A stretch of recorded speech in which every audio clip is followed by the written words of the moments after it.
नमस्कार। आप देख रहे हैं द न्यूज़ जालौन। मैं हूं आपका अपना देवेश। द न्यूज़ जालौन पर आज एक ऐसी खबर है, गैर जिम्मेदाराना रवैये को लेकर खबर है। दरअसल यात्री परिवहन के नाम पर जालौन जिले में इन दिनों स्लीपर क्लासेस बसों का संचालन काफ़ी बहुतायत हो रहा है और इन स्लीपर क्लासेस बसों में यात्रियों के साथ जो बर्ताव होता है, जो बिहेवियर होता है, वो कभी-कभी बहुत ज़्यादा दुखदाई भी होता है। दरअसल हमारे पीछे आप ये एक अमर शक्ति ट्रेवल्स नाम की एक बस देख रहे हैं। पीछे फौजी ट्रेवल्स है और एक और अवध ट्रेवल्स करके एक बस है। 3 बसों को आज सुबह-सुबह जीएसटी यानी वाणिज्य कर अधिकारियों ने पकड़ा है। इसके पीछे की जो वजह सामने आई वो ये है कि यात्री परिवहन के नाम पर यहाँ पर लाखों रुपए की टैक्स चोरी की जा रही है। जालौन कोतवाली क्षेत्र में कोच चौराहे से लेकर उड़ई चौराहे के बीच में इन गाड़ियों को पकड़ा है। इन गाड़ियों को नवीन गल्ला मंडी में खड़ा भी कराया गया है। और सबसे बड़ी बात ये कि आप हमारे पीछे देख सकते हैं, औरतें हैं, बच्चे हैं, ये परेशान हैं। क्यों परेशान है? क्योंकि अब ये कहाँ जाएँगे?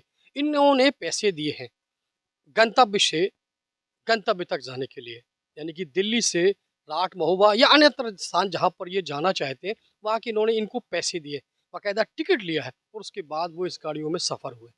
उसके बाद अब हालात ये है कि जीएसटी विभाग अपनी कार्रवाई करके निकल गई है। गाड़ियाँ मंडी में खड़ी करा दी गई हैं, लेकिन इन यात्रियों की अन्य जगह व्यवस्था जो भेजने की है, वो अब कोई उठाने को तैयार नहीं हो रहा है।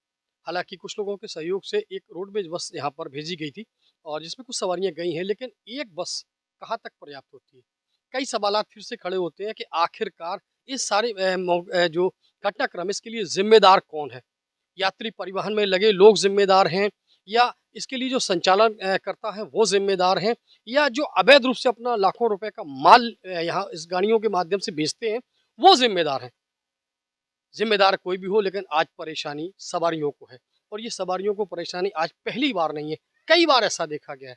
अब देखना बड़ा दिलचस्प होगा कि इन सवारियों के साथ क्या किया जाता है, इनको उनके गंतव्य तक भिजवाने की क्या व्यवस्थाएँ की जाती हैं? सवाल बड़ा है, जवाब आने अभी बाकी है। इस दौरान हमने कुछ सवारियों से भी बात की, तो सुन लीजिए उनका क्या कुछ कहना रहा है इस पूरे घटनाक्रम को लेकर। मेरा कहना ये है कि जैसे कि यहाँ पे बस तो रोक दी गई है, तीनों बस पकड़ी गई हैं। जैसे हम लोग हैं, पब्लिक है, परेशान हो रही है। यहाँ पे छोटे-छोटे बच्चे हैं, अब ये बोलेंगे 11 बजे जाएगी, कभी 12 बजे जाएगी।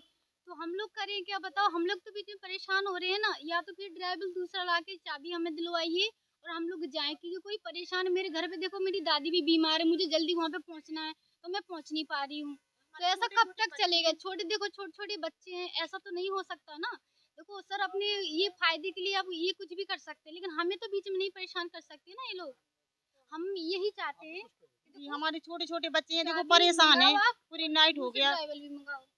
हमें जल्दी पहुँचना है, इमरजेंसी है घर में। एक आदमी ना है, सब हमारे देश वाले हाँ। आदमी। अंकल, मैं तो अकेली आई हूँ, मेरे माँ बाप ने मुझे अकेला भेजा, तो जब भी मैं ये नहीं भेजेगी तो मैं कैसे जा पाऊंगी? मेरे पास मोबाइल भी नहीं है, तो मैं कैसे जाऊंगी? तो इन्हें भेजना चाहिए ना हम या तो लोगों को। दूसरी गाड़ी और दे दो क्या? या फिर गाड़ी छोड़ो, हम अकेले जाएंगे। अकेले बच्चे ये अपने चाहते बच्चे से क्या हैं लेना अपनी देना? भी सेफ्टी के लिए कोई भेजता है क्या? अकेली मेरी लड़की जाए पहुंचे घर पे सीधी। हम ये अब ऐसे चाहते छोड़ हैं देंगे कि तो बस कैसे यहाँ जाएंगे? खाली हाँ, ड्राइवर सही को है। छोड़े और हमें हमारे घर पे